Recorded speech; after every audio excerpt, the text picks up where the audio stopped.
Yo, what's going on YouTube? Welcome back to J3 Entertainment. You guys know what time it is. Movie review time. Yes, brothers, and what are we reviewing today? The Batman. Now, this is not just the Batman review. This is the Batman review with these three brothers on the mic about to give y'all the lit, the fire, the hype. Yes. Because we're going to keep that 100 with y'all today. Oh, yeah. Always. And we about to bring y'all that spoiler review. Like old milk in the fridge. Facts. Nasty. It is. Chunky. Are you ready? I'm ready, man. Are you ready? I was born ready. I'm ready. For those out there that don't know how we like to review film, let me explain. Since this is a 3-hour film, we had to switch it up a little bit. First thing first, we're going to give y'all that experience, how this movie made us feel watching it.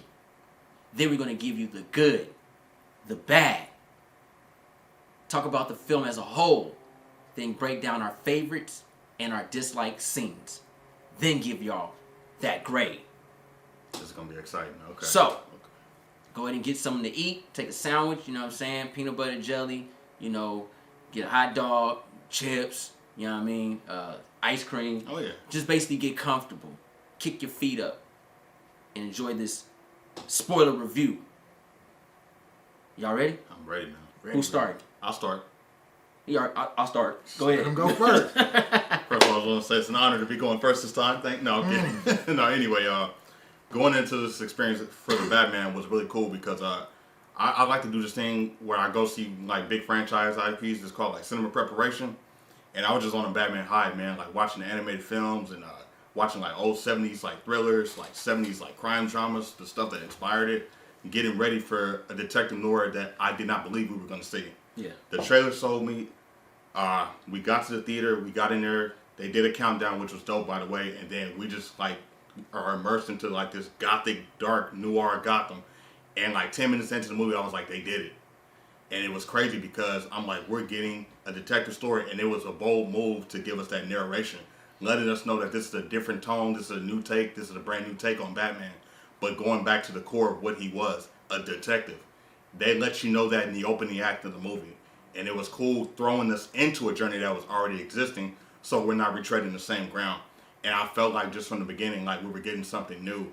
Due to the movies I watched prior to that, due to the animated movies I watched, I saw all those culminations in this one movie.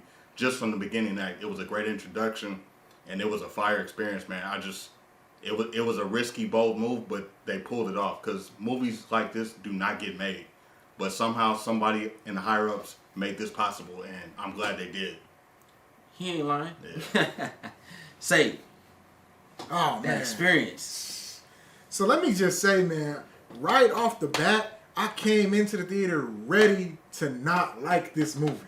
Really? Yes, bro, I wasn't feeling Robert Pattinson. Boy, did this movie blow my mind. I was wrong.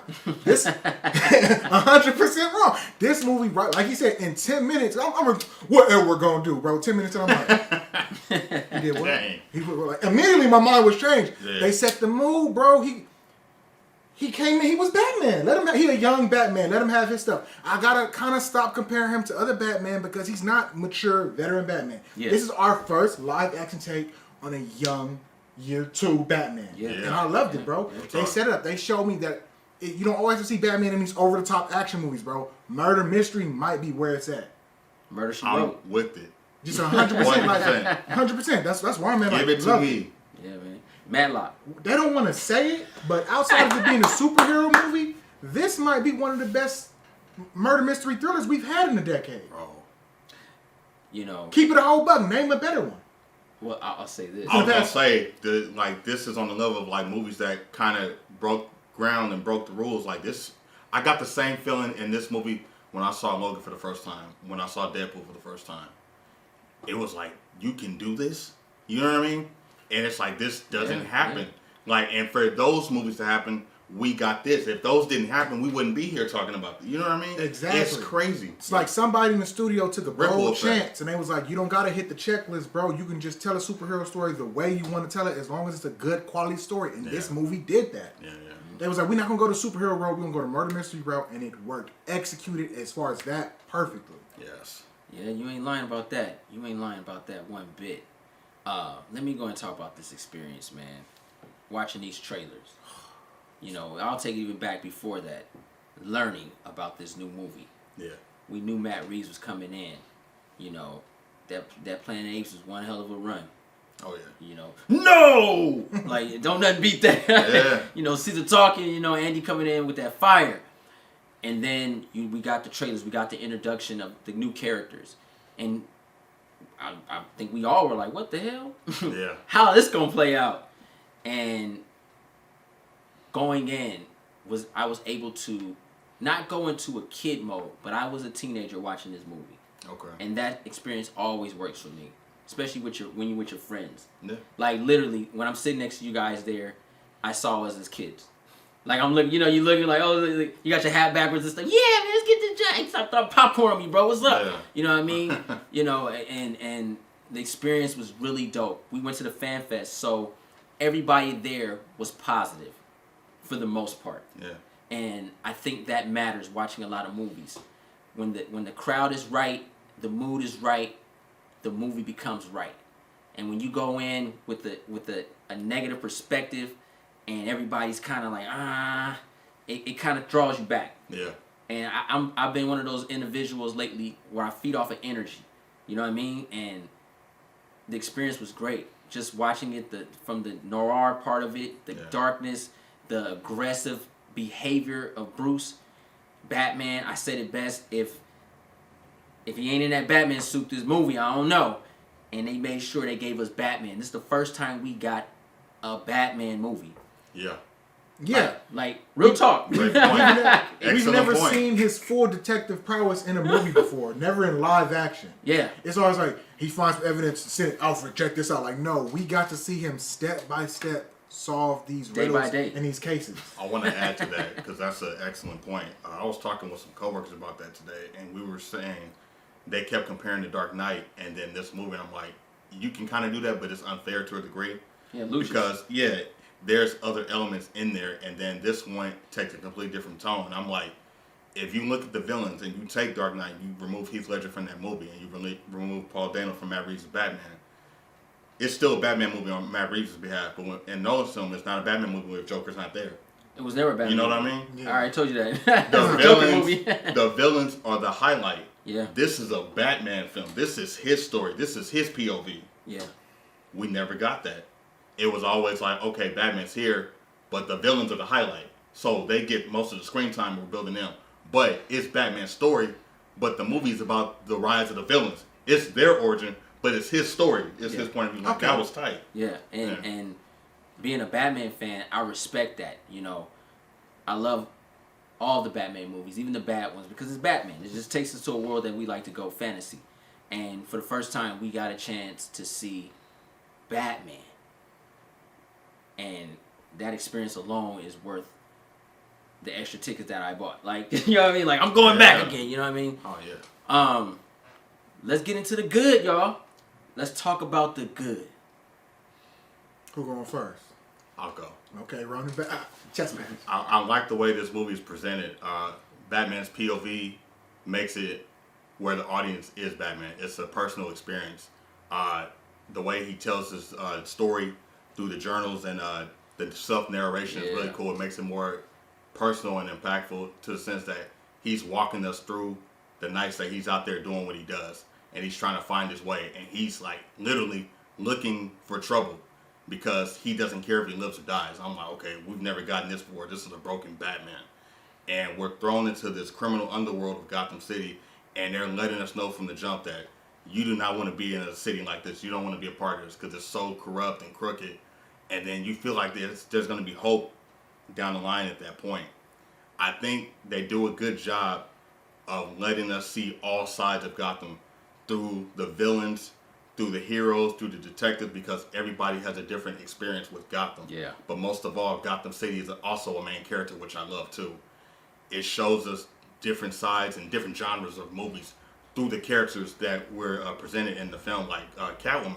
We got a little bit of a heist. It was buddy cop when Batman and Gordon were working together. Then it was murder mystery and stuff when we got Riddler and things like that. Then we got Mobster when Penguin showed up, but similar to Kingpin. Yeah. And Carmine Falcone got more mob stuff. So it was just like a culmination of different genres with these characters. So Batman is good at giving us subgenres, but going back to the core roots of what Batman is supposed to be, which we never got in the films, and that's being a detective. It was so personal, it was so dramatic, and it was so dark. You forgot that it was a comic book movie until action started to happen, and then you were reminded, oh yeah, this is a comic book movie. But they took a completely brand new, risky approach that I was not prepared for, and I didn't believe I was going to see, and we got it. We sure did.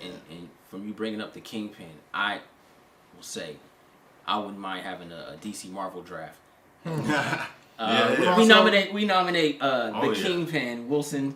Yes. Whoop, whoop, whoop. He would be right at home in Gotham. Yeah. Similar. You guys get the picture, though. I wouldn't mind doing a draft. I'll go next. I'll talk about my good on this movie, man. You spoke on it, Gotham being its own character, and you really get that watching this movie. Certain elements of the world that they created just tells its own story. And I love the mystery of Gotham. I love that factor because even Batman didn't even know. Yeah. And when you go through this journey of a broken man learning his history, the way he learns it was just, it's amazing. Yeah. I love origin stories, and when you find out how they change things with the Wayne family and the Arkham family, and his mother is from Arkham, and his dad is, obviously Wayne, and how he fell in love with her, and she had went crazy, and all these things came about her, and then you see, it gets into politics and the darkness of politics and how people try to take you under, and all this other stuff, and it was just really dope. He saved Falcone, and then Falcone, like the stories of it. I'm so glad that with this script, they altered little things that I always felt that the Batman story really didn't need. Like, I never really understood why Batman and his parents left that theater, opera, whatever, and went through the back alley. I don't know. You're rich. Where's Alfred? Right. Like, and they made it much better for me. And they made the story more believable because things like that occurred in history. Malcolm X. So, when you see it, you know what I mean? JFK. Yeah. Bobby K. You know what I mean? It happened. Politics, and somebody, it happened. So, it made a very realistic take on it. And now now Bruce Wayne's pain makes more sense to me. It's like my dad was trying to do better, and you guys took him out. Yeah. You know what I mean? Yeah. But then you find out his dad was involved in some crooked stuff, so now he questioned his whole life. I've been looking up to this man. You feel me? And it's like changed the whole dynamic. The world of Gotham just tells stories, just throughout. Like Catwoman and Falcone, that's a story. Yeah, that's a story to make see too. Yeah. Especially when he killed her mother. Right. Like damn, what the hell she do? Who she tell? Just watch this movie. You know what I mean? I mean, the prequel now. Yeah, one Batman. And then seeing the Riddler, Edward Nygma, sitting there as a kid and watching all his hopes and dreams go down the drain. Like, it's Gotham. That's the best part of this whole movie. The town, the city, it screams, bring race soon. Oh yeah. But it's gonna happen. But I really that's one of my goods. The world, Gotham. Yeah, for sure. I've actually never seen Gotham done as good as it's done in this movie. Yeah. To be honest, man. So for me, man, my goods was the overall story and character arcs. Like, I've never actually seen Batman have character development in a movie. He kind of already started off, he's Batman, Spoon Coon. Get with it. You ain't finna see him in no hand-to-hand combat. This is a Batman who's not, like, broken, like you said, but I would say more hopeless. Like, he's been Batman for 2 years. He did a few big hits. We didn't really see him, but just off camera, they happened. And he's like, it's no progress. Like, am I really helping the city? Can I help the city? Can I save the city? He can't give up. He know he got to be Batman on this path for life, but he's like, I'm not making a difference. So this is like a Batman who we get to see become more confident, see and gain his trust in the people. Like, for example, remember when the flood happened, he was rescuing people, he reached his hand out, did nobody grab it? I like that. They couldn't see, it was dark. They can see. I like the cinematography because it shows it's like, they're afraid of him, and he kind of went back to his face. He's like, they're the Darwin afraid of Cook. Yeah. And it's like, I can't be New both. frontier. How do I be the hope for these people and put fear into the criminals? Yeah. Then when he's helping a few more people and he's at the lady on the rooftop, she grabbed his hand like she needed him to comfort her. Yeah. That gave him, it was like, okay, I can make a difference. It's going to be slow. Yeah. I love seeing that. I That like was dope. a little bit inconsistent, but for the most part, a low-tech Batman. He didn't have his smoke bombs yet. He didn't have his batarangs yet. But you're seeing all these situations where he could have used them. That's just going to show, next time. Because Batman always... he was learning. Yeah. He took that journal. Right. I like that it showed that when he had the tasers, like, okay, I need to up the voltage because it took the dude too long to go out. Like, little stuff like that is I pay attention to, okay, this is a very meticulous Batman we're getting. Even with the smoke bombs. Yeah. Yeah. When he used, okay, I need some smoke bombs next time. We've never gotten that in a live action Batman, and it's just so good to see. We used to always say with DC's movies, like, man, these animated movies are so good. Why don't y'all get some of those writers to come over? It's feeling like they are listening. Like, hey, man, we need some of y'all. They check the treatment for you. What you think about this? Because this movie was honestly the Long Halloween Yeah. mixed with a little bit of Year 2 Batman, Yeah. which are amazing stories, and we got to see them done in an original manner, not repeating anything, Yeah. but it had all the same feels of it, and it was executed perfectly. What can I say? I love that. Yeah. Yeah. Start taking chances with these comic book scripts. Everything don't gotta be a checkpoint on some Hollywood list. Do something original. Because to the untrained eye, they watching, oh, it's a Batman movie. No, we've never seen a full Detective Batman like we got, which is what I've been begging for the past year. Same here. Yeah. And we got it. I'll do one more. One of my likes, and a lot of people kind of just doesn't pay attention to this. Even though he was a new Batman, he still was Batman. Yeah. He didn't get his ass whooped in this movie. I didn't remember seeing none of that. He took some hits. He took some hits, which but I love. that's fights in general. He Get off me. endured them. Yeah. Yeah. There was some supernatural elements to it, getting hit with certain things. But when it was time to really explain getting hit with a 12-gauge shotgun, goddamn. Yeah. Yeah. I like that. What's going on? He didn't just bounce back from that one. Where's that adrenaline? I'm effed up. I really liked the fact that we got Batman and we got a realistic Batman, but at the same time, we got a fantasy Batman. So we kind of got the best of both worlds.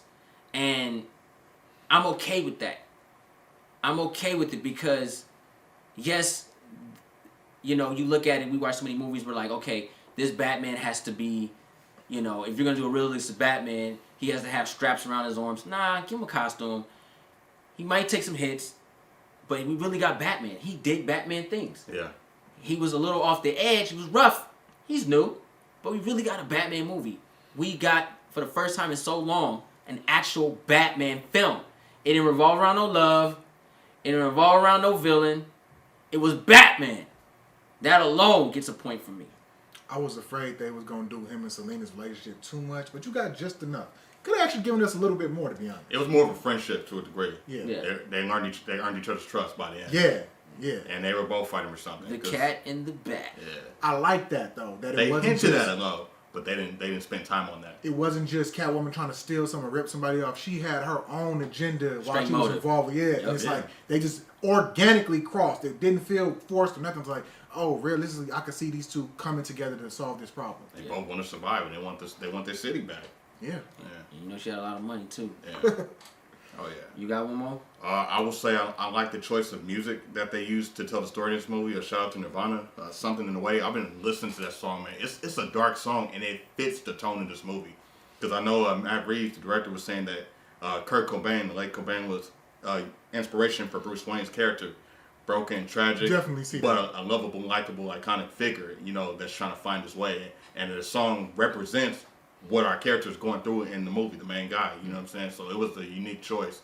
And I love how it comes up throughout the movie when we see him in his Bruce Wayne moments and things like that. And it was really cool because when that happens, you also got elements of the Crow in a sense. Yes. And I was like, man, he's looking like Eric Draven in some scenes. I was like, this is unique.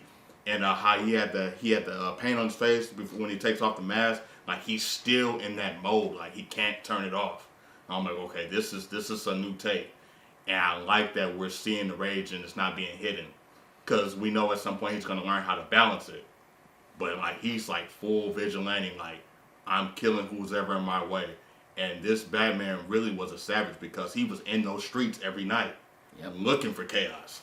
Yeah. I don't care. I'm gonna go out there and do it. I'm gonna get it done. He was like in the streets. I've never seen this, like, so it was a unique take. I was scared for him. This is the first movie where I felt like Batman may not make it. Or he could actually get You know what I'm seriously saying? hurt. Yeah. I'm like, yo, thank you, Matt Reeves, like, for giving us stakes and giving our main character flaws. Like, you know what I'm saying? It's okay to have flaws. Yeah. As long as you overcome the obstacles, we gonna root for you. And we were rooting for him. Most definitely. Yeah. Say, you got another light? Nah, nothing more. Y'all kind of covered everything that I really love about it. Yeah. Okay, cool. Well, Because I'm in complete agreement with both of you guys. Yeah. well, you know what it's time to do, guys. Time to get into the bads. So the most angry man I know is Sable. So, what you got, bro?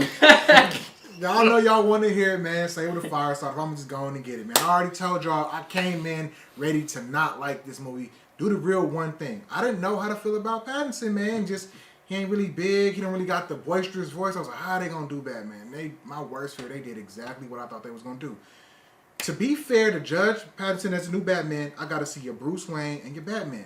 He was one character the whole movie. He never changed his voice. You're talking the whole same. It's like, But it's his second year in. okay. it's his I love second your year negatives, in. bro, because those are my positives. But he's a genius, bro. He's supposed to already understand, like, I probably need to change my voice a little bit. It's like the movie was even acknowledging it, like, when he saw the bouncer, don't I know you? Like, bro, do something with your voice. You sound the same. Yeah, you sound the same. You got these little cuts on the side of your mask that you show, the whole bottom of your face exposed. You need to do something to disguise yourself. And by him not even going that little extra far, just kind of bothered me and took me out. Just my slight nitpick. That and the Riddler. They turned the Riddler into like half Riddler, half Calendar Man. And while that sounds cool, it only upsets me because I wanted to see Calendar Man. And if there was anyone that was going to do it, it was Matt Reeves. So don't do that to the Riddler, because now I can't see you do a Calendar Man, because the studio not going to let you do a villain that's too similar. You know? Yeah. And if anybody was going to do it, it's this guy. Yeah. Because like he just showed me, he can go dark, but still keep it comic book. I would have loved to seen that, and the Riddler's costume design was really, really poor. I do understand he's trying to cover his face, but I feel like they could have done something a little bit more creative. He literally looked like, as you said, a green trash bag, and it's like...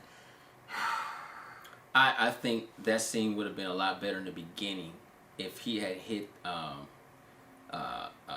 who was it, the mayor. If he had hit the mayor with like a cane, something, yeah, and it had like a Riddler sign, he was like, oh, something nice. Yeah. And he took it as a souvenir, and you could see him like making his little cane or something. The Riddler's supposed to be fly, quick talking, suave, Riddler type dude. I got almost none of that. The ending scene where he was talking was showing me a little bit of Edward Nygma, how he acts when he's manic and he's lost. I liked that. So I actually wanted more of the Riddler, but not with that costume design. So for me, my only two negatives, because I love this movie, my only two negatives is that we didn't get a voice change, and it was just too unrealistic for the situation he was in. Like, I'm seeing Gordon as myself, and then Gordon again as Bruce Wayne. You mean one of Gotham's best detectives can't recognize this whole part of my face and my voice? Stop it. Okay. For me, a bad for this movie, I'll have to say, I think it's weird because I really enjoyed the movie, but I feel that it's not for everyone. And if you're not the type of person, for instance, that's into mystery dramas, long-length films, this movie's not for you. And when it comes on HBO Max, this is the type of movie you'll have to take an intermission. Yeah. And I feel they should actually gave us one of those. Gave us an intermission. We go sit down, come back, rejuvenate. Because it is a long movie. For someone like myself, it's different because I'm embedded in this. I came to see Batman. You can give me 5 hours of Batman. You can give me the Watchmen uncut, director's cut, studio cut. I'm there. I'm watching the whole thing. No complaints. I might yawn once, but that's it. It's not for everybody. Yeah. And then when you have a younger audience, and I mean younger audience as far as kind of like 9 and below. You know what I mean? Like, I don't see my son, he's 5, going in. He wants to watch it, and probably when HBO Max come on, maybe I'll see, because he can just walk away if he's not paying attention. But I don't think the noir factor of it will catch his eye. And maybe I'm just being an overprotective parent. You know, I ain't really... Violence is whatever to me with my kid, man. He want to be a kung fu master anyway right now. So it's whatever, bro. Oh, he has a sword over there right now. So, you know, I just feel it might not be for a younger audience. So watch out for that. It's not for everybody. You know, I did hear a couple people in my left and right ear saying, "Man, this movie is a little long, man. Jeez, did I need a roast on? Like something." You know what I mean? So it's not for everybody. I hate that, but I feel Batman is a global phenom, and sometimes you do gotta find that gray area where you gotta kind of make it for everybody. That's my nitpick. All right. To chime in on that real quick before we pass Ronan, but I honestly feel that of the people that don't really like murder mysteries or noir thrillers, that this might be the movie to bridge them into that because it was done so well with the Batman skin on it. Yes and no. It's dark. You think that alone? Yeah, was if it was like, you know, CSI or something where you got Light Miami, CSI, hot girls walking by, dead body, then it's kind of like, oh, okay, this is fun. Yeah. Hey, they did kind of make one joke about the thumb when they cut his thumb. It was like, get it his thumb drive. Like, okay, yeah, something. Really got some jokes. You know what I mean? But that still was dark. Very. Oh You're yeah. right. You're right. I will say probably my only negatives is not enough Alfred Pennyworth, man. I like Andy Serkis, and that's the actor I wanted to see a little bit more of in this movie, because he has a lot of year one stories that I want to hear, maybe flashbacks or something, and I wanted to see him more involved, because this is like an Alfred that's still active and can still get down when it comes to business, because he was handling all the Wayne Manor business, and I think he got not underplayed, but not utilized enough. But the scenes we got of him were fantastic. Maybe the next movie, but I just felt like there was more to him due to what's happening in the movies, and we're going to get to that when we talk about the scenes and stuff. But I felt like we needed more of him, because that's Andy Serkis, and I want to see him. Yeah. He has earned that name. You know what I mean? Yeah. Andy Serkis. Right? Actor. You got any more dislikes? No, that's it. Just the design and the fact that he wouldn't change his voice, because that's it. That's all the nitpicks I got for this movie. Anything else, I'm being extra. I gotta ask though, because that is an interesting take though, because I'm on the other end. I like that it was one and the same, but did Bruce Wayne in this movie have a reason to change his voice? He wasn't doing any business. So let me hear you out. It's not necessarily the problem that he wasn't doing any business. He was recognizable. Remember when he saw Falcone, he was like, "Oh, watch it. This is Gotham's Prince." Yeah. They know who you are, bro, because you're like a phenom. Yeah. Like, you know, we recognize you. So the fact that you're not changing your voice at all just to not get caught is just a little silly. You're taking all these other precautions, got all these secrets, using the abandoned subway tunnels to Batcave, which I thought was dope. That was but lit. we're kind of like talking about that scene. I'm going there. Bro. Okay. But just, you know, it's like just back on the voice thing. No, I'm just saying that back cake. Yeah. But yeah, it's just a little silly that you've seen the same people over and over in Batman mode and in Bruce Wayne mode, and nobody picked on. Hey, ain't you that emo kid we saw yesterday? Like outside of the doorman and one of the other henchmen. Like, bro, you're too easy recognizable. Because I'm kind of like thinking from his point of view, like he wouldn't care about something like that. He's thinking about making the city better. Like you can't make the city better if you get caught. Yep. And that's something, bro. Remember he got cut? He walked around for like the rest of the movie with that same cut on his cheek, and it's like, fam, we see it. It's on the same side. You got the same level of 5 o'clock shadow in and out of your mask. What are you doing? It was dark. Like, it was dark. I'm though. always in the shadow. It wasn't dark all the time, bro. He was in the light sometimes. All right, for sure. That's just why. Yeah. I'll say this for it's hard to really not like this movie. Yeah.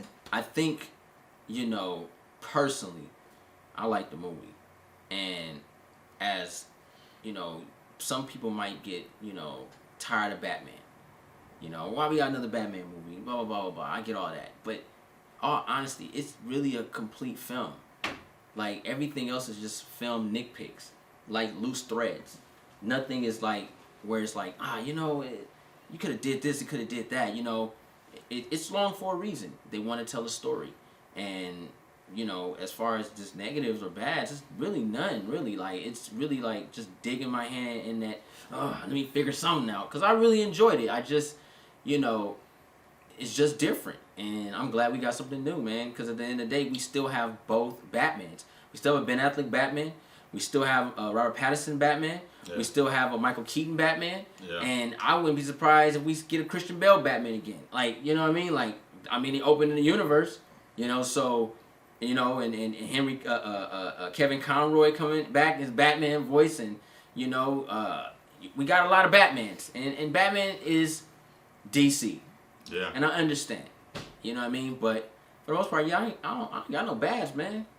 I don't have no bads. I have scenes I might not quite like, but they ain't bad. Yeah. Man. Yeah. I feel like I was reaching with mine, but I had to bring him up because that, as I'm watching and enjoying the movie, that bothered me. Like, Yeah. You ain't gonna change your voice even after old boy almost recognized you? Come on, man. You adapting to everything else. Just do that one little thing. Yep. That's it. That's literally it. All right, guys. So let's go ahead and get into the film as a whole. Can I kick this one off? Yeah. Go for it. I want to talk about Matt Reeves directing in this movie. It's not just a directing sequence. This guy embodied this world. Like you said earlier, he made Gotham its own character. Yeah. With multiple opportunities, stories, spin-offs, all in one. He did that. Matt Reeves directing, I didn't think he had this type of directing in him. We've seen a lot of darkness and we've seen a lot of greatness with this director. We've seen with Cloverfield. We've seen Dawn of Planet of Apes. Planet of Apes. War for the Planet of Apes. And we got a chance to see dark elements of cities and stuff like it. We got that, but the way he handled it was just phenomenal because Matt Reeves was able to give us detective mode, drama mode, suspenseful mode, and then action mode. Yes. And he was able to really incorporate all that in one movie. Yeah. Not many directors can do that. Some have great drama scenes, be like, oh my God, I want to cry. Action, booty. You know what I mean? And he did it organically too. Like the transition from drama to thriller to action was seamlessly organic throughout the entire 3-hour film. I found it. It's to where it was earned. It wasn't like, oh, Yeah. when is it happening? Oh, it's we need time. an explosion right here. Like, no, It's time. everything was earned. Everything. We're chasing him. It's going down. They finally, okay. Yes. It was built well. Like, he built it well. Granted, I think the third act was probably the weakest, but I mean, Really? it wasn't the. I said the weakest. Okay. Like, Interesting. let me explain that. 1 and 2 were just that dope. Yeah. 3 was good too. It's just the weakest out of the bunch. Okay, I can take You know what I'm that. saying? Like it's not, however you want to chop it.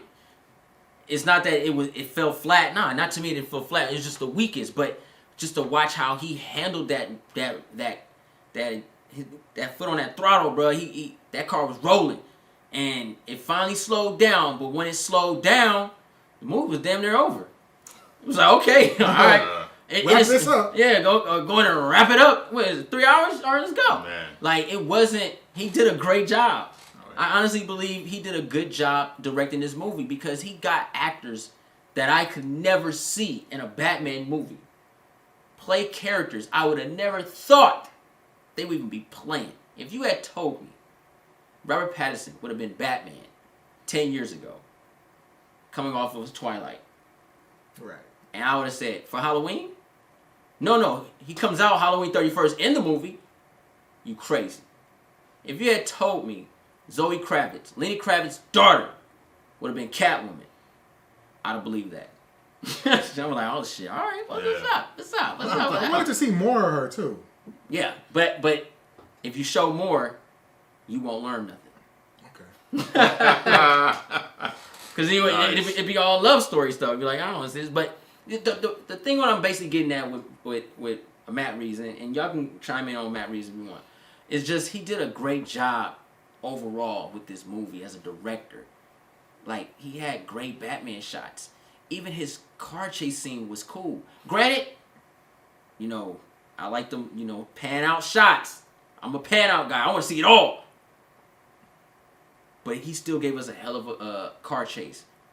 You know what I mean? Batman. I like them close-ups of the back shots of the car with the fire thrust. Yeah. I was in there. We get Mad Max in it right now. When Batman, when he went on his training journey with Vin Diesel and learned how to drive a car, you know what I'm saying? It happened. Oh, yeah. I watched it. I'm on 2 eyes. I'm your family now, Bruce. So that's how I feel about directing. What about y'all? I will say Matt Reeves really took inspiration from the right materials and the materials that needed that push and that thrive and that visual that people can go check out. He opened the door for people to go watch those movies that influenced him while making this. He opened the doors for other genres that people would not be checking for if it was not for this Batman movie. But because it was a Batman movie, people are going to seek out where all these ideals and all these visuals and these styles came from. Yeah. And that's the beauty of that. Even the comics he referenced, he pulled from the right source materials and was able to bring it all together. It was like one big puzzle. I thought the way he built tension and suspense was like another true highlight for me. It was suspenseful, and then he dialed that back while still being a suspense story and gave us a murder mystery, and the murder mystery played out throughout because we were trying to figure out who was doing all of these killings. And I felt like he kept my attention throughout in a way where I was like, oh, this, if it goes over 3 hours, I'm perfectly fine. Because I'm so invested, and I'm like literally looking at the screen like just, yeah, who is it? What's going on with Batman? Is Catwoman gonna be okay? Why is Carmine doing this? It was just like I'm asking questions, and then something else happens, and then it was just crazy. Like it was really on the edge of my seat. Not in the sense like, oh, there's jump scares, but the way he's building to the next climactic scene was pretty impressive. Because you thought you figured it out, and then something else was happening, and then another clue came out, then another crime scene happened, another body's dropping over here, and it's like, well, dang, it's a Saw movie now. Like, so it was unique, man. And then we got that mob style. His directing was always on point and intact. It never got stale or boring. He kept you going, and his momentum was awesome, and his shots were amazing, man. Like, he does this thing that I've never seen directors do as far as like long takes. They cut when it's necessary, not because, oh, we're spending too much time on a long scene. We're gonna cut because what I did over here is complete. Now let's go to the next thing. It was very smooth and very vivid. Like the flow of this movie was just strong. The pacing was strong. Like everything like moved together. Like it was crazy. I've never seen little fine details like that in a movie like this, man. It was just, it was crazy. Yeah. What about you, Say? Man, so one thing I love about the director is the trust he had in the audience. And let me explain that. Damn, that's typically, deep. typically when you have a script like this, the Penguins get a hold of it. The Penguins are what we call the guys, the execs, the producers, the people that have no creative bone in their body, but they have the money so they control how this film work. Mm-hmm.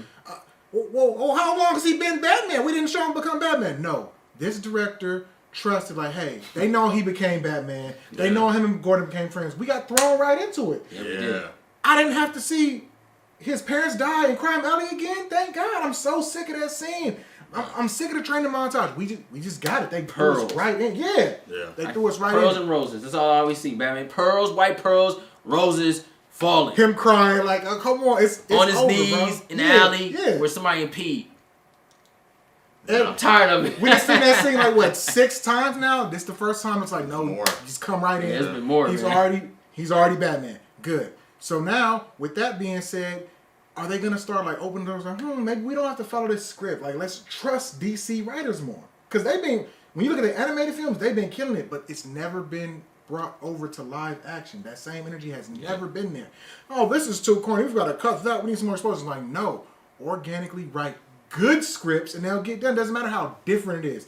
This movie isn't good because it's different. It's good because it's good. This movie was handled with love and care and a director who wanted to tell a good story, and it shows flawlessly all throughout the movie. Oh yeah. Yeah. The cast. I think the cast was one of the most impressive parts of this movie. Usually, sometime nowadays in this era, we get more of the eye candy. Yeah. We got eye candy because Zoe Kravitz was eye candy. She was all little and just walking just hot, like, fire. The short haircut, it works. Yeah. You know what I mean? It had a lot of hear me out.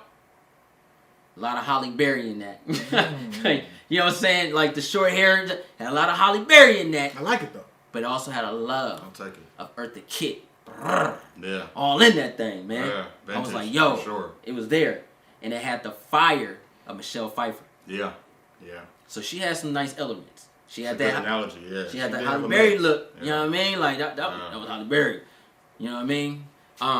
But the cast was just, you wanted more. Can I just say, man, I typically hate race bending. I did not know how I was gonna feel about Jeffrey Wright. Is that off of, is that race bending? Is that like off Avatar: Last Airbender? Or? Something like it's two things. Michael Jackson, he was the first. Okay. He was the race bender. Right? he was the Avatar, bro. Yeah. The inspiration. Because I always feel like it's very hack. Like, oh, I'm gonna be woke and I'm gonna make Gordon black. I was a little worried about that. I don't know why, because Jeffrey Wright is an amazing actor.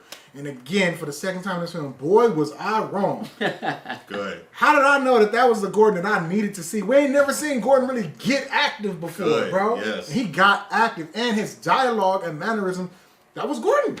I'm gonna be honest with you. Jeffrey's cool. The way Jeffrey brought that character to life kind of made, these characters were designed in a time where you couldn't be certain colors. Right. But your personality really bled through. Yes. And Commissioner Gordon, he black. He might have been black all along. We just didn't know. Bro, because even in the animated series, he had a tan. Bro. I knew you were going to say. Like Snoop had a tan. I wasn't sure as a kid, but He Puerto Rican. We gonna take it. He was darker than normal. Yeah. You know what I'm saying? I'll run with it. Jeffrey Wright, that mustache work, bro. Oh man. Hear him out. We hemmed him up, bro. That was some Gordon shit, man. Smooth talking detective, suave, had a little bit of Shaft, Dirty Harry. I was like, all right. Don't get me wrong. The hard-boiled cop, that's about the job. He's honest cop. He's trying to survive. He's trying to get answers. Like, we felt that. And he wasn't commissioner yet. Right. He was just even better because we're gonna get that. Yes. And it's not like the other Commissioner Gordon's. J.K. Simmons, dope. You know what I'm saying? Absolutely. What's his name from Dark Knight? Dracula. Jeremy Irons. No, not Jeremy Irons. No, that was Alfred. Commissioner Gordon. I forget his name. Dark Knight Begins. I'm having a brain fart right now. Gary Oldman. There you go. Dracula. Yeah. Yo, he is Dracula, huh? Yeah. So it's funny because they both did the movie John Michael Basquiat. That is wild. But universe. The way Jeffrey played Commissioner Gordon compared to everybody else, like J.K. Simmons was more of it was a long night, and I was out on the streets. Very old school. Very old school. Which is great. Early 80s. Yeah. And then Gary played him more on a worried, scared, but do what he has to do.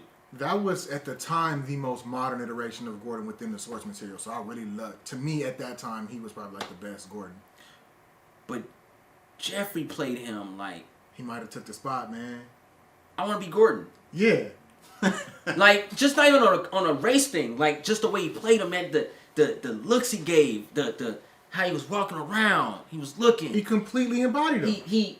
He a lot of people don't notice about, black people, man, but we look over our shoulders all the time, no matter what the circumstances are, because it's our environment. And he had that as a cop. Over there. Yeah. Hey. What's going on? Jake. Yeah. Yeah. Mm-hmm. But I just like what he did. I respected him even more in this movie. Man, you could have held back on a punch. God damn. Yeah. I did. Worry something, but always prepared, you know what I mean? For something to go bad. He was always ready and tense. I liked this Commissioner Gordon a lot. I really did. He upped the antes for Commissioner Gordon and gave Commissioner Gordon a voice that I think he never had. Even with all the great actors that played him before, he never really had that voice. It's going to get to a point where Gordon's going to have some action scenes. We're going to get some. That's what I'm saying. We're going to get some GCPD shootout. He was in there. He pulled his gun out. And he used it. Yeah. And he told Batman, "You do what you got to do." Yeah, there we go. I can't do backflips. Yeah. Shoot. So I love that. I'm here for it, man. I would like to see more of that too. Yeah. And I think we got a taste of it in this movie. Because this Gordon don't sit behind a desk with his hands high behind red tape. This not Commissioner Gordon gotta be out in the streets. Yeah. And what makes him even cooler is I'm not in charge of everybody. I can get told what to do. So how do I sneak and help this vigilante help this city? I loved that aspect. And I can see him actually having an affair. You see what I'm saying? Okay. And marriage falling apart. This is the guy to do it. It's the guy to do it. Yeah. Just going through the drama. The city gets to him. That's He interesting. can't go home because he was there all day. Yeah. What you mess with one of your colleagues and have an affair, and then she ends up pregnant, or you know what I mean? Like I can see the drama with him. And all his colleagues is crooked. He keep finding out like, dang, I'm trusting this dude, and you probably working for the Riddler. Something. Yeah, man. Let's talk about Alfred real quick, because we didn't get a lot about Alfred, Where did those scars come from? because he had fresh wounds, and it wasn't from the bomb. No. So either he was chopping onions and got creative, or he was actually. I think he's actually still on missions. This man's a hero. World War hero. Mission's doing what? Do you think he's trying to like protect Bruce the whole time or something like that? I mean, it goes back to the Cold War, though, bro. Alfred was intel. He did stuff. I mean, and I think he kept that stuff hidden because of the business that him and Thomas Wayne were probably doing. But I think this Alfred was MI6. Yes, I that's firmly a great believe that. theory. Yeah. And he's got some stories to tell, and he's going to get more active, too. And I feel like that's why we kind of got limited of him, because he was handling the business side of the Wayne Manor while still trying to be that father guardian, you know what I'm saying? So I think they kept that mystery because I think they're setting it up for the next movie. We're going to see a more active Pennyworth, the same way you guys talked about Gordon. Yeah. And it was unique because he spoke when necessary, and then he talked about the past when it was important to get Bruce to understand. Like, he didn't need to know everything at this time and point, you know what I mean? So I think had he learned about that stuff earlier prior, it would have ruined him, and then he would have been more reckless as Batman, you know what I mean? Mm-hmm. Knowing that information, because I don't think Alfred knew that he was not ready to hear that. And I think it goes back to the performance. I think Andy was a very more quiet, reserved, but I'll beat the crap out of you kind of Alfred, you know what I'm saying? We got that. Yeah, we did. He was menacing, like Yeah. you brought it up, and I agree. The scars. This man's been through some kind of combat. I'm like, was he in the World War? I obviously believe No, he went was. to Wakanda, Ulysses Claw, bro. Yeah, that's, you know what I'm saying? Took the He wounds from traveled there. the world too, you know what I'm saying? So Alfred, like the research that I've done and read and watched in the movies and comics, he boxed when he was younger. He was a mechanic. He was in the World War. And then in the alternate universes like the Earth 1 and stuff, he was MI6. I think we're going to get a mix of all of that, man. Yeah. They're going to have to amp up Alfred Pennyworth too. I think he's going to be our Bond in this Batman universe. I'm here with for it. I wouldn't be surprised if Batman ends up getting a new colleague to help him fight crime. It might not be what we want, but Alfred might be training somebody. Speaking of which, man, this movie hinted at a lot of people we've Like never seen in any Batman movie before, man. So who knows, man, we might get an Azrael. Possible. It's very possible, Very. especially with the history of Gotham. Yes. With, the I'm Courts all of for it. Owls stuff, because he's finding out a lot of stuff right now. Yeah, they hinted at Hush. Yep. All type of stuff in this movie. When his dad was killed by Falcone, bro. You know what I'm saying? What was his name? Edward Elliot? Thomas Elliott. Yep. No, Thomas Elliot is Hush, Hush. but his dad. Yeah. I think. Let me see. We let's talk about the mobsters real quick. Okay. The Penguin. Great take on him. This is the Iceberg Lounge Penguin that I like to see. I like how he wasn't just already Penguin. It explained why he has a reason to be more now. Because it's like, okay, my boss is dead. I got to take over or these other dudes going to kill me. Mm-hmm. So that's great motivation for him to become a bigger and better villain. Because really he was already set. I already got money. I got the drugs coming in. I'm the only game in town. But now you're not going to be the only game in town because somebody's going to come because of that power vacuum. And it also gives him the chance to kind of dive into politics now. Penguin versus Right, Black American Power. Mass. Yeah. And the crazy thing is, the Copperpots were a royal family too, or Yep. so Very wealthy. I wouldn't be surprised if they run the Royal Flush Gang with the Copperpots.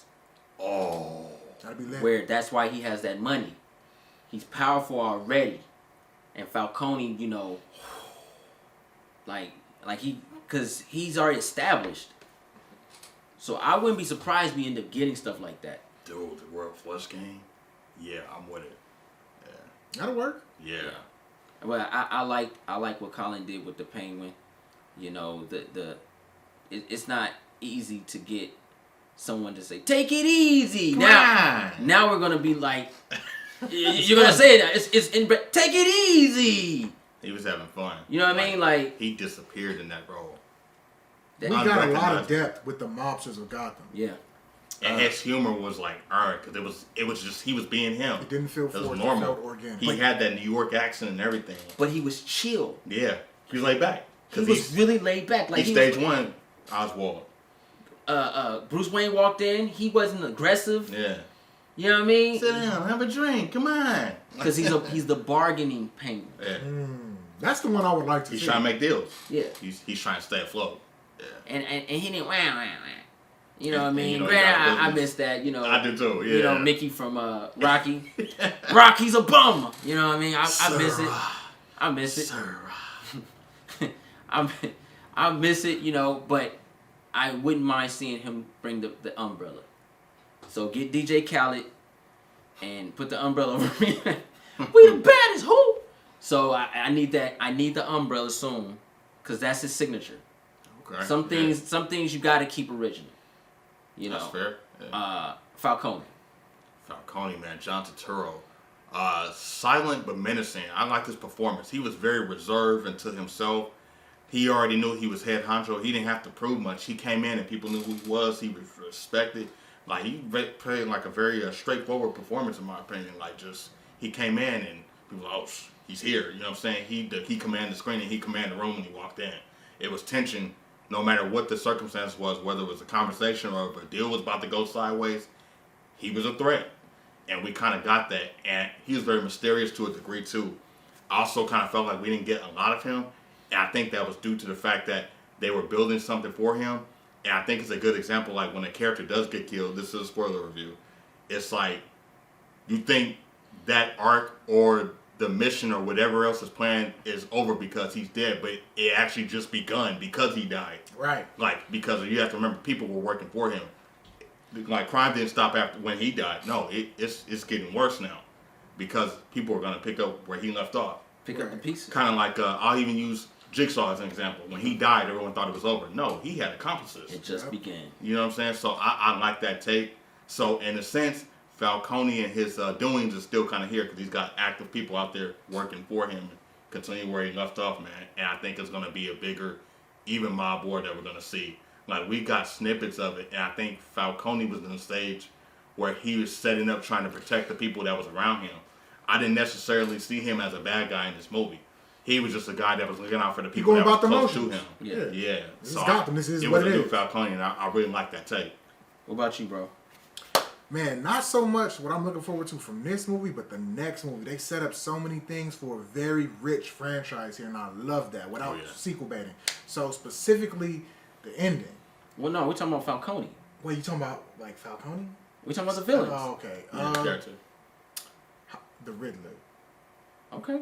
We're going to go there. Okay, man. Honestly, with the Riddler, I did not like his appearance, I said before, but he kept the spirit of an early, inexperienced Enigma, setting up basic traps, leaving basic breadcrumb clues, and I think we're going to get a lot more of that later on because he's not done. No, he's not. They would have killed him. I don't like when superhero movies do that either. You brought a good point up, bruh. They would have killed him. They lived. Yeah. Everyone that's alive, because they killed Falcone. He had to go, though. He's a mobster. But, Henchman 101. But in source material, there's a few more things he could have done. Like, we didn't get He might not be dead. Also that. Okay, but... You see him get shot. But and he went... Movie 101. For the sake of argument, let's just say he's And what if it was planned? What if that was set up? The fact that they didn't kill the Riddler means we're going to see him again, and I think in a better costume. And that's going to completely, like, save what they did. What do you got, black I think they could black do... garbage bag? No, I think... We going to run black this time. I think they could do a realistic take on his OG costume, bro. I just want to see him in the bright colors and the moniker of him walking around. I don't think it could work in this world. I think they can show him, because then they make it a joke. No, but he's already... Here's why. If he gonna be running with the Joker, it's gonna make sense because I don't care what no one says. They're setting up jokes and riddles. The Joker would say, "You gotta do something with that outfit." Yeah. And I like the actor's voice. People say, "Oh, he looked kind of weird and nerdy." That's what Enigma looks like without the mask and the top hat. He looked like a little nerdy weirdo dude. You would never suspect. But he got all the skills to make Batman sweat. Because you gotta remember, in this movie, for the first time, Batman lost. to the Riddler. Yeah. At that, not the Joker, to the Riddler. So when they went to jail, like a lot of people didn't think like, oh, that's not the Joker, that's someone else. Like, no, that's the Joker. The first time we see Batman in this movie, he's coming out of that dark hallway and he's fighting all those dudes with clown makeup. I think those were this universe's iteration of the Jokers. I think the Joker has already been around, just for whatever reason he got caught, but he already inspired his game. Okay. I think he did it on purpose. It's just, Or maybe, who knows? Just to give a little snippet on that, because I know we got to move forward with other characters, but with the Joker, I think the Joker's in Arkham on purpose to recruit his team. Exactly. He's sitting there, buddy. As soon as he come in, he buddying up with the Riddler. Like, I see what he's doing. They setting up jokes and riddles, and it's gonna be fire. I can't wait. Okay. So we are. I'll speak on the Riddler real quick, just brief. I love the style of Riddler. I think we all can agree we are accustomed to a certain style of the Riddler. Yeah. From 1960s Riddler all the way to now, and the Riddler's always had a different style to him. He's the Riddler, and this one was different. Yeah. And yes, it's the beginning, but in the beginning, I don't think, I think there's a line of style with him, and he was very raw, Zodiac killer raw. Yeah. You know what I'm saying? And that's the material that we got, and I'm with it. I just want to see if you're not going to give me the bright colors, at least give me the cane. Certain symbols, give me the cane, because I can see him getting damaged, where he has to use a cane now, which makes more sense. You know what's crazy, man? As you said that, you literally just told me subconsciously why I didn't like this Riddler. It's because it's been done before. Without having the cane and other stuff, aesthetically, you know who he looks like and sounds like? You ever seen that movie, The Collector? Yeah. Yeah. That's who he was, even with the breathing in the dark. Like, oh, in my mind, that's what bothered me the whole time. So that was creepy to me. I like that. It was creepy, but that's not the Riddler. The Riddler is a smartass. Yeah, I need quips. But the thing is, I like that scene where he was hiding in the mayor's house, though. That was dope. That was a dope opening, bro. No, it wasn't. His whole just standing there and looking back and forth. But see, I think the thing with the Riddler is, and this is why I like the movie, because it's an origin within an origin. Yeah. I think the Riddler, he said it to Batman. He says, "You're wearing your face, and when I have my suit on, I wear my face." What the Joker's going to do with him is let him know that you're going to always wear your face.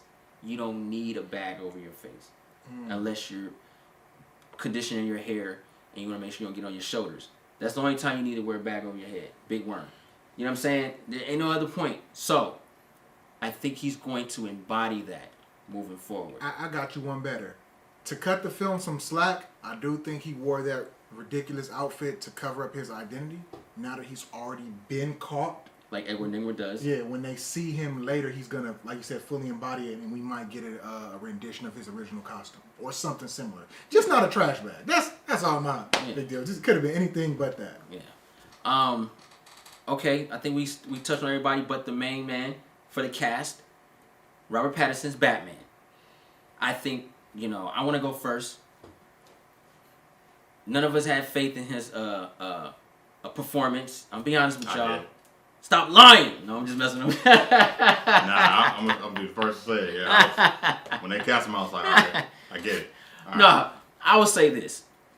Wasn't expecting him. Still wanted more Ben. Honestly. And it felt like, damn, you shorthanded Ben, then you got me a new guy in. What is this? Feels like a stepfather. Like, damn, I just got used to my new dad, and mom, you got a new guy in.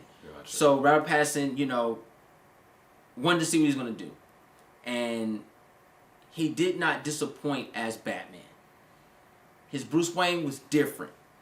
And as someone that's been in this universe for years, I can't change overnight. And I'm not going to. I wouldn't do it. I'm not a fan of his Bruce Wayne. But I did enjoy Batman. And that's what I came to see. And he didn't disappoint him and his stunt double. They both put in work. Man, them transitions though. Did he just get taller? Fire. Did he get wider? So he 220 now. Oh, bruh. But he did give me Batman. And I see where he wanted to show us that he can do this. And waiting for the next one now. You know, and I think Robert Pattinson did a good job. Not a phenomenal job, but he did a good job when it came to his dialogue and his aggression in the suit. Batman, though, ball out the park. Yeah, he did that. Now, some people are like, it's the same thing. It's not the same thing. Because when Batman's in motion, Batman, that's directed. That's Matt Reeves' Batman. Do this, come out the shadows, beat him up, bow, bow, bow, bow. That's Batman. I'm talking about Robert Pattinson when he comes to talking, the buddy cop with Commissioner Gordon, you know, the bat signal, which I liked, things like that. That was Robert Pattinson. The thing is, for me, when it came to bigger scenes, he got outshined. Jeffrey Wright outshined him. He's a better actor, though. Is that fair? Not necessarily. Robert Pattinson's not chopped liver, bro. Okay. He just got outacted. Okay. And maybe it was written that way because of Batman's in the beginning. Right. You know, say less, do, you know what I mean? But that's what it kind of drew to other people to me. It's like, well, what are he talking about? Even when Zoe came in, Selena Kyle, she was sexy. It was like, I don't care about him no more. Walk some more. Like, you know what I mean? Like, it became like that. And then when a Penguin came in, Falcone, like, they demanded that scream. It was like, damn. So, that's what I got to say with Robert Pattinson's Batman. Didn't disappoint. Loved it. Wasn't phenomenal, but he still did a hell of a job. And the Batman itself balled out the park. I gotta be right along with you, man. Like I said, I have some problems with the Bruce Wayne and the no delineation between the voices. But man, this might be the most Batman we got. And a lot of people are like, what are you talking about? This Batman was better, blah, blah, blah. Like, no. He was quiet like Bruce Wayne, Batman's supposed to be. He only talked when he needs to. They didn't try to give him any quips or one-liners. Like, when they're all studying the room looking for evidence, what is he doing? Quiet. Not saying. He telling you everything he needs to say with his eyes, how he's looking around. I like that. Yeah. My Batman don't need to be talking all the time. Like, he don't come, who is he, where is he? That's it. Yeah. And that's exactly what we got. He was very brooding. Stoic, yeah. Stoic. For sure. I loved it. I love that part. If they're not going to change his voice, would it make him talk less when he's Batman? Okay. I'm only going to talk when I need to. Yeah. And that kind of fixed it. Just like me, I come out the showers when I'm needed. I probably would have enjoyed the movie less if he would have been talking more in Batman mode in that voice. Like Kane when he took his mask off. Yeah, it would have. Put your mask back on, Kane. Stop it. That's it. Robert Pattinson's Batman, bro. I was on board, man. I like that his performances are one and the same. Due to it's not something that we've seen before. Every other iteration was trying to separate and compete, and I felt like he did something so polar opposite, where he actually stood out because it was different and it was a new take. And this is an early stage Batman, so I'm not expecting him to have a Bruce Wayne persona at this point in time. I came to see Batman, that's what I got. And when he was Bruce, in my opinion, to me, he was still Batman even outside of the suit. So I like that because that showed a more emotional, menacing like person who's just doesn't know his way. Like, he's just lost him. Yeah. He's trying to figure it out. And he's just a monster at every time. And he's enraged at all times. So we got to see that. There's even a point in the movie where they interacted with him. I think it's around the second or third act. And there's an action scene that's about to happen on the rooftop. And they address him as vengeance. And I'm like, that told me everything right there. I'm like, that's dope. Yeah. We never got that before. Yeah. It's the little fine details. They call this man vengeance because he's not holding back. And he's just like on a spree of rage and like, I'm going to kill who's ever in my way. And I felt like we got that dreadfulness through a Robert Pattinson performance, man. It was strong. Okay. And it was new. All right. Yeah. Well, let's touch on this real quick. I think these categories go hand in hand. Action, cinematography, and music. The way Matt Reeves directed this, these categories go hand in hand. Oh, yeah. I'll say this. When it comes to the music, the build-up you said, letting us know where we're about to go, and then it, dong, like, yo, yeah. Love the music, love the thrill of it. It held its own. Now, we heard a lot of epic themes and scores with Batman movies over the years. Still drive to them to this day. Yeah. Put my windows down, play Batman Begins. You know what I mean? Yeah. Or The Batman Returns. You know what I'm saying? Danny Elfman, man. Danny Elfman. So the way this score worked with that, with the cinematography, you felt it. You was like, okay, the grittiness, the griminess. This is a grimy tune, and I feel it. Yeah. Walking in this room, I could feel it. The mystery of it, the haze. I feel the music work, the action, the ass whoopings, the sound. It really worked for me. Yeah, man. I will say I like this composer, man. He's been hitting it out of the park with all these blockbusters, man. Michael Giacchino really came in and gave us detective noir themes. It felt like at times we were in a period piece Batman movie. Like this movie felt like it came in the 50s and 60s due to the style of music. I thought Dick Tracy for real. Yeah, it was very unique, man. You heard elements of Batman the animated series in this, even Danny Elfman's Dark Knight. It got modern, then it got gothic, then it got golden age. Like it was dope, and the music told us everything that was going on throughout the first, second, and third act. Like it was just building and building and building because they understand that we don't officially have our central Batman yet, and the music represented what our character was going through and how he was growing. Just like the music was evolving, our character was evolving, and music guided us through that. The cinematography, man, Greg Fraser, his lighting and his style of architecture, man, was crazy. The way he captured Gotham City, giving us a modern look and giving us a gothic look at the same time. I felt like the city really existed in real time. He should do The Crow. It was insane, yeah. Yeah. But it was dope, man. And then the action, it was just brutal and it was in your face. I gotta say, shout out to the sound design because I felt the beatings. I was like, dang. I'm not watching this in 40X. Great. Real talk. It's gonna hurt. Oh, shoot. Man. Why, Batman? Why? The technical achievements are just like so dynamic in this movie. Like, that's the shining lights in this movie. The technical achievements are all fire. Like, there's so much detail in this. And it's hard to ignore this. And like at an academy or something. These things have to be recognized. Because at the end of the day, all these traits are things you would see in regular movies. But because it's a comic book movie, it gets overlooked. That has to change. Because this movie has it all. Yeah. Literally, it does. It's not over-exaggerated. It's not hype. This is a well-made, well-paced, constructed film. And it was 3 hours for a reason. So that you could see all of those details that we spoke on. And that's why we still talking about it. Yeah. There was so much to say. You couldn't get all this out in just a 10, 15-minute review. Yeah. Man. What about you? Honestly, man, I was a little worried about the music when I heard the Nirvana song, but after watching the film, and I understand why that particular song was chosen, that's the only song that could have really portrayed the hopelessness and lack of confidence and the question of, is there really even a light at the end of the tunnel for Bruce Wayne, Batman, in this film? Yeah. So I understand his choice. The movie was colored flawlessly. The composite artist did his stuff. Yeah. Whoever was pulling focus, I know it was done manually because I can tell because I'm learning to work a red camera like that. That guy's an artist as well. Like it helped. That was cool. It told you when to focus. Like, oh, do you see the city? You see the tribune in the background? Okay, now see Selena. Okay, now see Bruce Wayne. I love how, like you said, the city was a character, and they had that little cameo in every scene. Yeah. Did you notice those fade out scenes where it felt like you were turning the page of a comic book? Yes. How they would like zoom in and zoom out. It tracked perfectly from object A to object B seamlessly every time they did it. I love that. That was new stuff. I like that. Yeah. Very nice. Well done. Now, gentlemen, let's go ahead and get into our scenes. Now, this category could be things we like and things we didn't like. You can choose whichever one. You can do both. It's up to you.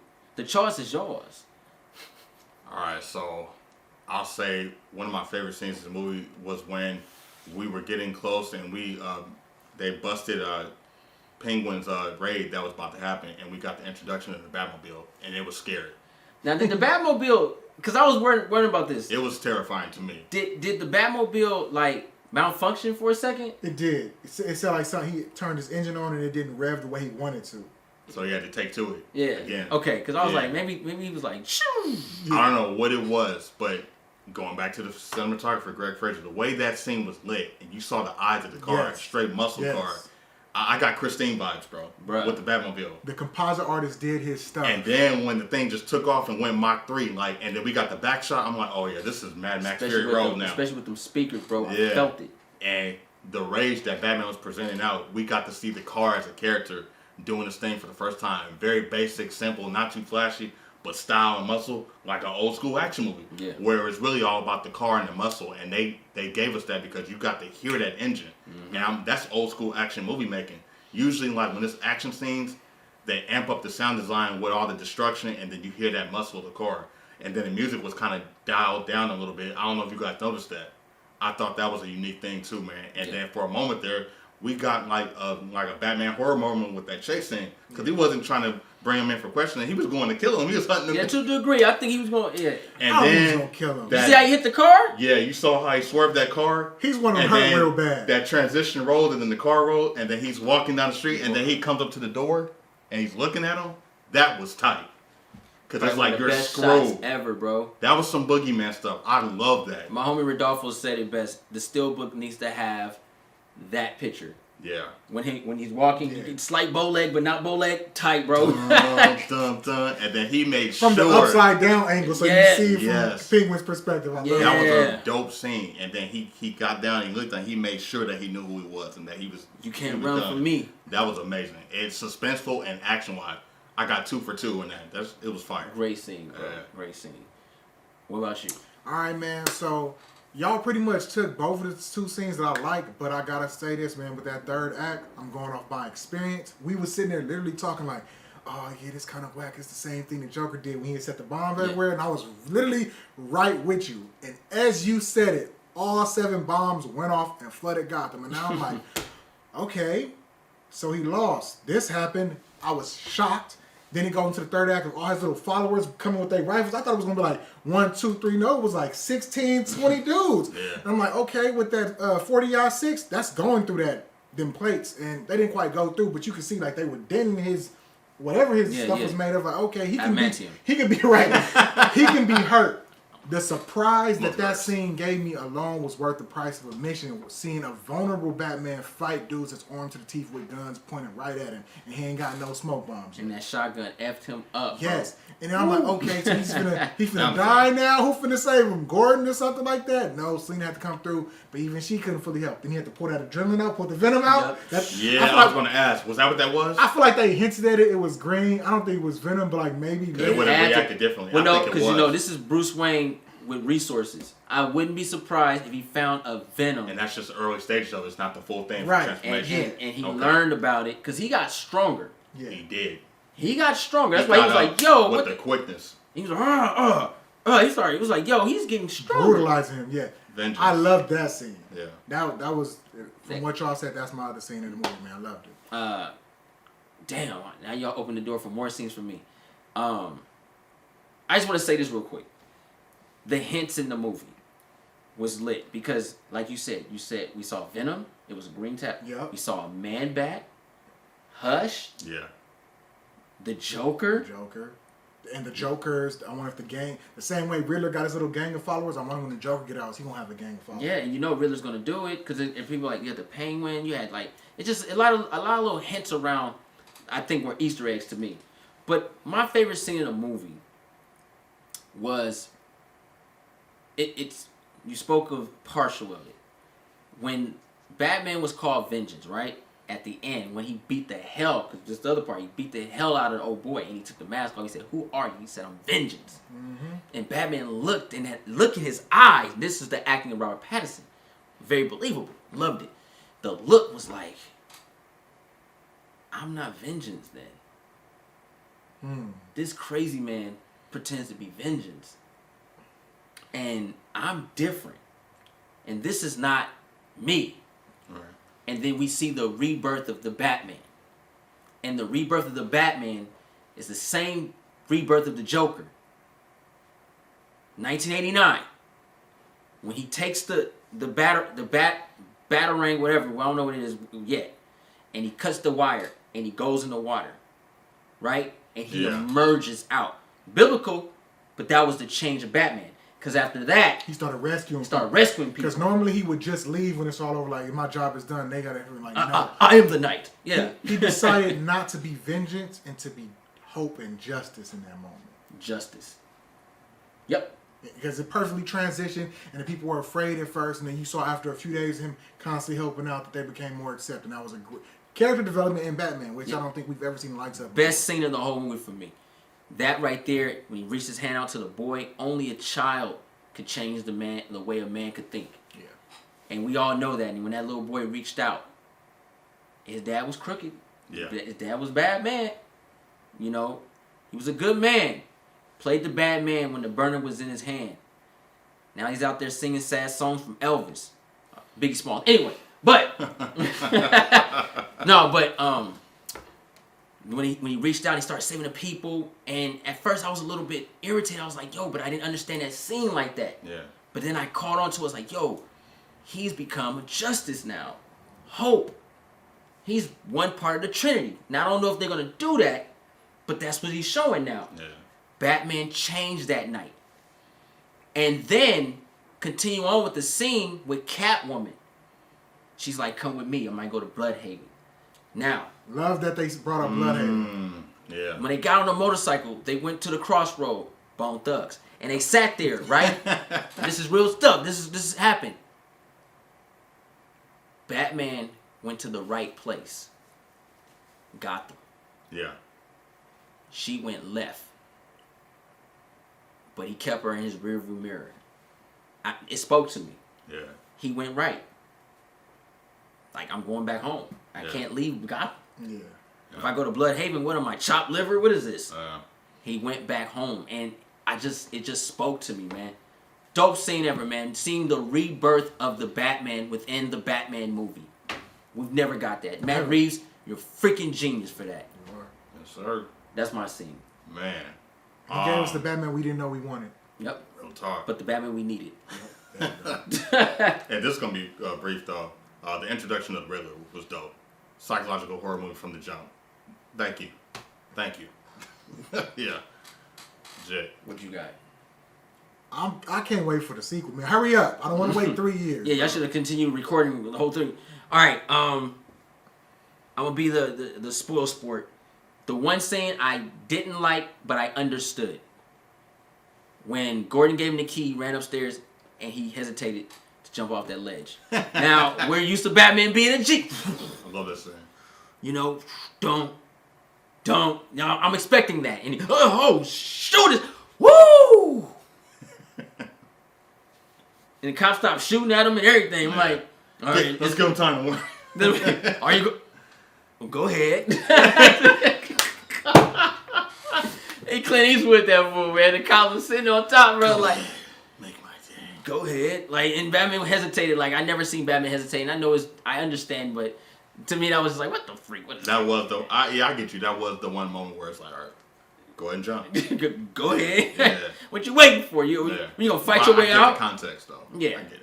But then he got hurt. He realized he gotta get his cape now. He can't. You gotta find Lucius Fox. Help him out with some of his gadgets and everything like that. But No, whoever made that nanotech contact lens need to help him out. Wayne Tech.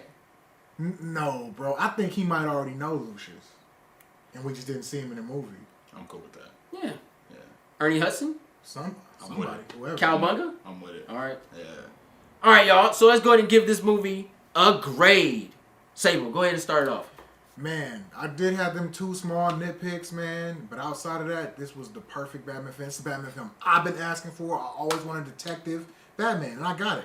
Can't give it no lower than at least a 4.5.